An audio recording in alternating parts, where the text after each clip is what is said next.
back into the flow as smoothly as you thought you would the last two games overall? Uh, I mean, yes and no. I've obviously finished both games strong, but over the course of the entire game, I haven't been as in sync as I want to. So it's obviously good things to look forward to. Hopefully next series. Getting a few practice days and back in a rhythm, does that help a lot, before you start the next round? No, for sure. Is get some rest. When you go from missing, like I've always said, or said the last couple of days, when you go from missing 3 weeks, 2.5 weeks to playing significant minutes in 48 hours, especially with what the day in between was like, it kind of shocks your body. So you gotta take advantage of these 3 days we have off, get refreshing and rejuvenated mentally and physically, and just be ready to play. You watched the game last night? Honestly, I missed the first half, which was the most entertaining part. But I watched the end of it and went back and watched a little bit of the first half. But OKC is an explosive team, and they are clicking right now and found a good recipe. Obviously, to be a tough Spurs team, that says a lot about how they're playing right now. Were you surprised, though, with the way the series played out? Nothing in the playoffs can surprise you. They're two capable teams that had a dogfight, so it doesn't. I was going into the series. I wouldn't have been surprised who's going to win either way. It was just after game one, it kind of is pretty impressive how they OKC turned it around and put that behind them, which is a lesson for playoffs as a whole. Each game is its own, takes its own identity, so you got to kind of just figure it out. Steph, what did you learn about OKC in the 3 games you played against them this year? I mean, you guys obviously won all 3, but the one there was particularly close. And what did you sort of maybe pick up? You know how they run off of Westbrook and Durant, and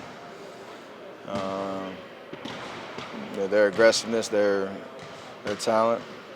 The other guys play their roles really well. They're pretty physical. They're big. They can rebound the ball.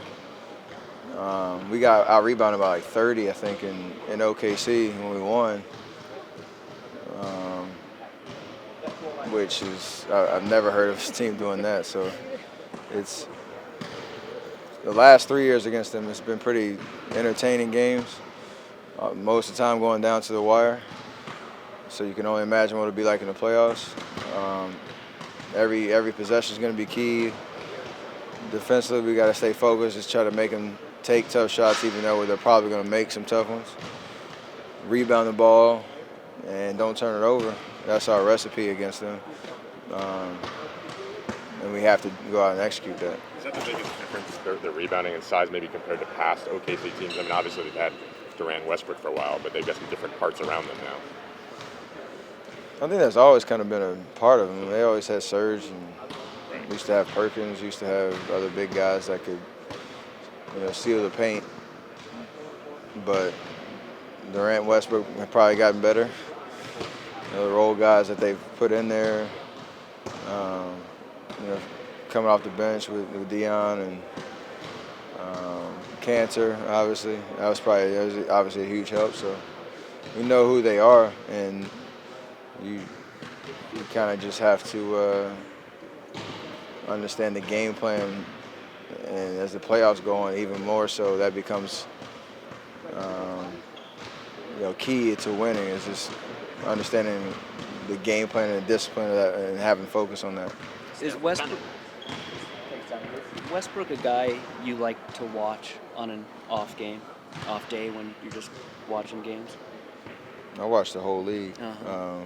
He's obviously explosive and does some crazy stuff that I personally can't do. So, You covered him some. With someone with that explosiveness, what are the keys to try to limit that or prevent him, from doing what he wants to do? you can never let your guard down. You gotta try to think one step ahead, get back in transition, not let him get ahead of steam, and try to, as much as you can, make him play in the crowd. Because one guy is not going to be able to stop him. It takes everybody on the court and everybody being on the string. Do you feel he plays angry?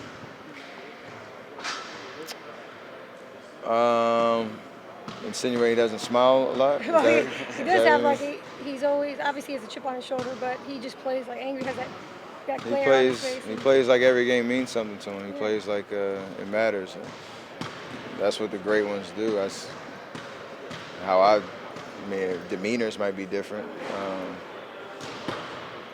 But at the end of the day, when you're on the court, you have that kind of inner dog in you that that 48 minutes is the most important 48 minutes that you have in front of you. So that's how I see him play. Winning is important to him. People often say you're fun to watch. Do you find Westbrook fun to watch? I mean, if you had to pick a couple players in the league that you enjoy watching just as a fan, is he up there? I would say, yeah, probably.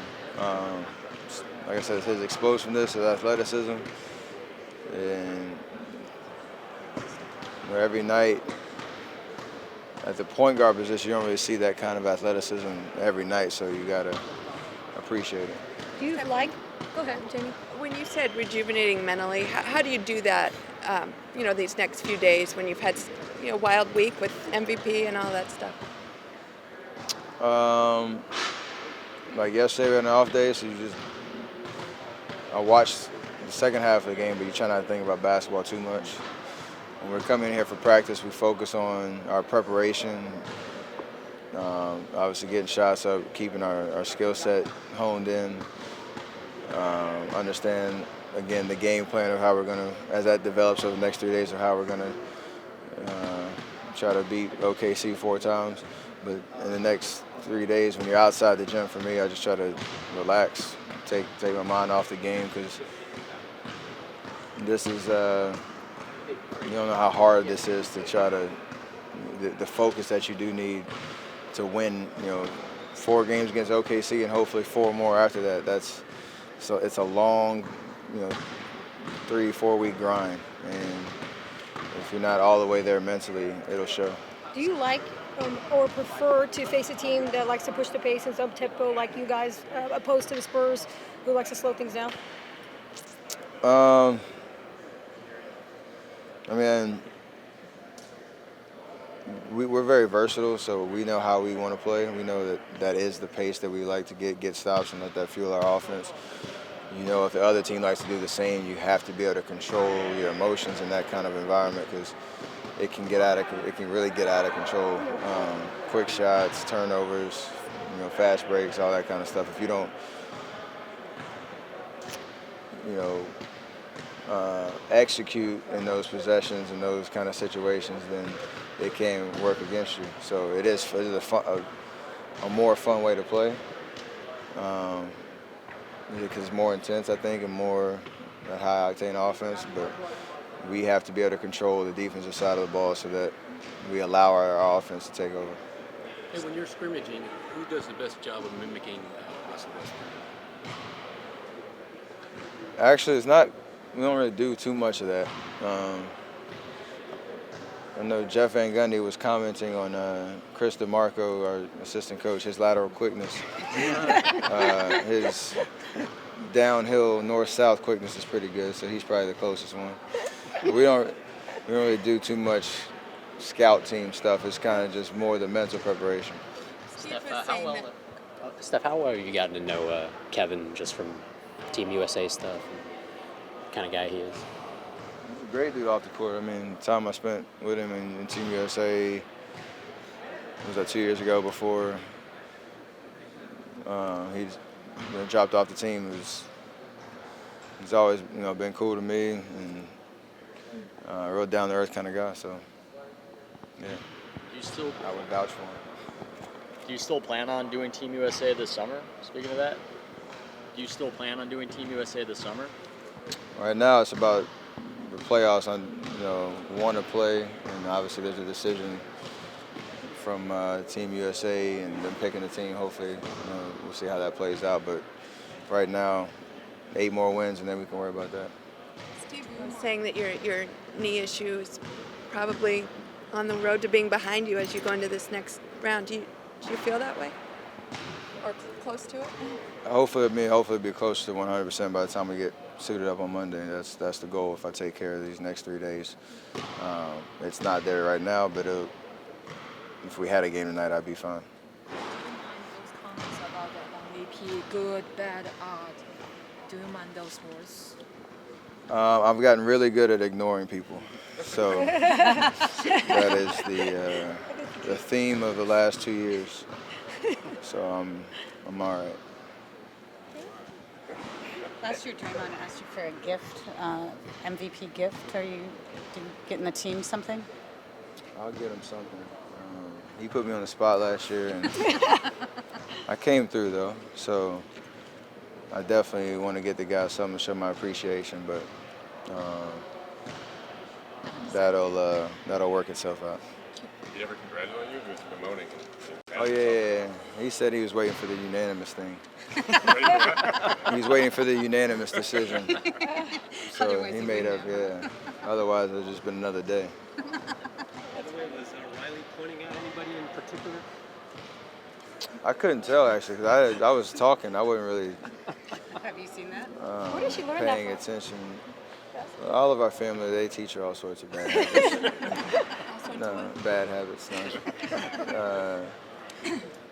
I don't know. I was focused on my speech, and I think I was talking about my family at some point, and then she was letting somebody in the front row know she was there. She's You joke around with the commissioner He about finally the. shook your hand. Yeah, that was we made up after the game.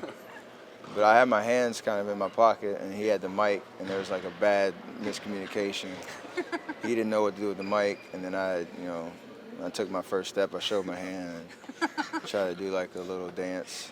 play it off. That was like the Yeah. longest adjustment to getting hung up that I think I've seen. Yeah, it was a long walk from where I was to the table where the trophy was, so it just happens to be like that. Have you ever drunk the Leandro green juice that he drinks twice a day? No, You've seen him drink it? Has I've he offered seen it him. to you? He has not.